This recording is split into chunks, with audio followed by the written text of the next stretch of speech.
Hey guys, it's me, Tina Marie Monita. What's up? So today's video, we're going to talk about why I didn't quit my 9-to-5 job, even though I have multiple viral videos on YouTube.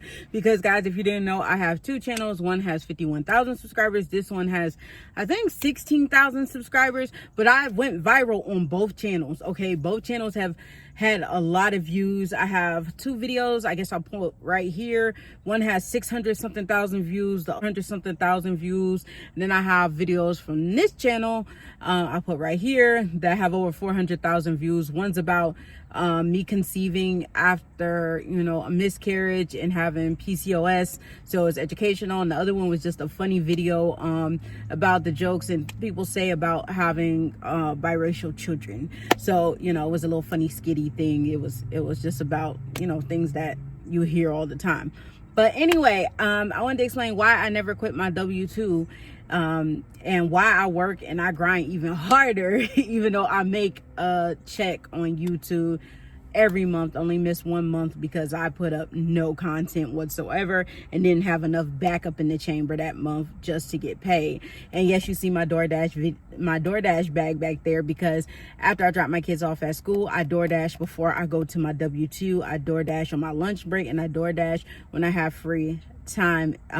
So yeah, I'm always working, and I do music. If you didn't know, I do music as well, won multiple competitions, do shows out of town and all that. And I'm a natural, okay, 4C natural hair, and I spent the last 6 months just growing my hair out by itself, instead of getting the wigs and the weaves like I used to, because every 2 weeks I was in the hair salon, wigs then weaved up, getting it done, and I noticed my natural hair wasn't doing what it needed to do. So I said, you know what, I'm gonna let my hair breathe for a year straight, and I'm going to show y'all right here where my hair was and where it is now, because this of course is in the fro state, so you ain't even seeing it. It's too much shrinkage, but I'll put right here so you can see how long my hair is. Boom, we're about right here when it's straightened out. So what I'm doing is working. All I'm doing is keeping it moisturized, and every 2 weeks going to a natural hairstylist and getting my moisture treatments and getting a flat twist. So that's that. But let's get into why I didn't quit my W-2. For one, stability and income, and W-2s ain't even stable income, but I've been at the same job for the past 15 years. I do sales, so I love competition, and sales jobs are always looking to hire people. If you didn't know that, sales jobs are always hiring. I do get base plus commission with my sales job, and I've been at the same job 15 years. I've only taking time off is when I was dealing with my special needs son who has autism, and I had 5 months off, and I did straight gig work for 5 months. And I'll make a separate video because that's hard life. That's a hard life. It is, doing just gig work and nothing else. So I thank God for the W-2 pay me quite well at my job, and I love what I do because I'm competitive, and I've been doing sales since I was 15 and a half. So about 24 years I've been in sales, and I love it. And I get that hourly plus commission. So it's a win-win. So that's number one why I will not quit my job to do YouTube full-time, is because I make good money and I'm really good at my job. Number two is having people interactions. One thing I learned about having my W-2 is I do love having interactions with people and different type of people. It's cool to have your YouTube family, which I love both my YouTube families. I have 2 YouTube families from both channels. I love my YouTube families, but it's different to be in front of people and to have coworkers you're with constantly, and y'all talking and y'all having a good time, laughing it up, chopping it up, because it gets lonely. It gets real lonely if you're just by yourself. Like, that's one thing I learned when I was doing gig work. I got really depressed because I was always by myself. You know what I mean? Nobody was in the car with me. I was doing it by myself. And YouTube's like that. You're by yourself. You're talking to a screen, and then it goes out to millions of people. You know what I mean? So that's another reason why I didn't do YouTube full time. Now, another reason why I didn't do YouTube full time, because it's not consistent. One thing you learn about being in sales is that you're only as hot as your previous week. And the same thing is with YouTube, you're only hot as your previous month. If you're not coming with fire content month after month after month after month after month, you're not going to sustain those views. It's just not, and the income is going to plummet. That's just how it is. It's just like that with sales. You'll have a bomb week. I've had weeks I had 25 sales, and when you're hot, you're hot. You just keep working. Sometimes I put in mad overtime because I'm like, man, I'm hot this week. And then I would keep going. Then the next week I only got 10. So boom, I had a $2,000 commission check one week, and then the next week my commission check was $500-$600. You see what I'm saying? And the same thing is for YouTube. And when you're in sales, you know that things fluctuate. So unless you're getting over a year time span, because that's how long you got to collect that data, don't quit your job. Don't quit your job, because you're not going to have that data of what you're going to be making. In different times of year, you get different amounts. From like the first quarter of the year in January through March, ain't a lot of money in YouTube. I mean, you could make it a decent coin if you have the following and you're constantly getting 200,000 views plus each time, or 100,000 views each time. You're going to make a big amount of money, like 5, 6, 7, 8,000. Okay, you'll make that. But that first quarter, the advertisers don't have big budgets. They don't have big budgets because they spent it all during the last quarter. The last quarter, you know, of course, we got Black Friday, we got Christmas. So they're trying to get their items out there. So the last quarter is where you make your most money. Then the quarters in between, you be coasting. You know what I mean? So you got to know advertising. I know advertising because I did advertisement sales too, only for a little while, but I understood budgets for marketing from doing that job. So that was a pretty cool job. It was, I don't even remember the name of the company, but it was in Austin. So I did that. So boom, that's another reason I don't do YouTube full time. It's not consistent. It's not consistent. And let's say people just stop feeling you. People just stop feeling you. And then boom, you ain't got no money. So YouTube works just like music, because like I said, I do music as well. You do it to get in the door. And then once you get in the door, you find other avenues. So with YouTube, you get in the door, you get the audience, you get the following, you start getting the money, right?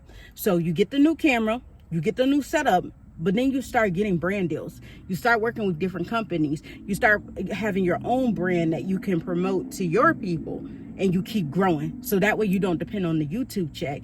You depend on what you grow on your own, in your own brand, and then you open and expand your business. But while you're doing all this, you still need the W-2, because why? That's the stable income that's gonna make sure all your bills are paid, so you're not struggling. Okay, and all that extra money is like, it's going here, it's being invested here. You're doing this, you're putting in savings, you're getting your bills 2-3 months ahead. So while your bills are getting ahead 2-3 months, then you could focus in the big prime time on just YouTube. That you wanted to do that after that year of looking at, you know, data and analyzing what you can do. So that's another reason why I didn't quit my W-2, because when I looked at how much I was making at YouTube at the end of a year, I love my job and I'm really good at my job. And I was like, why have one when you can have it all? Okay, like that's how I be thinking. I be like, why would I just have this when I can have this plus that?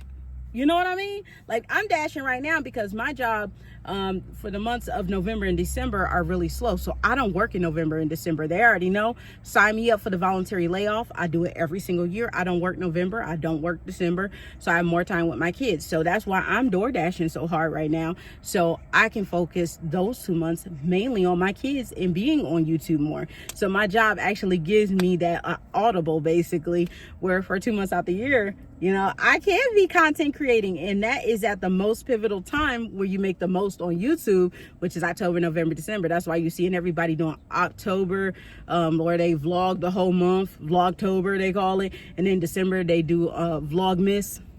There's a reason behind that, guys. It's because that's where the money is. That's where the money resides. That's where the most ad revenue is. Like, I've made off YouTube over $3,000, 35, 3,600, something like that, you know, in 1 month. So basically all my regular bills was paid for in one YouTube check.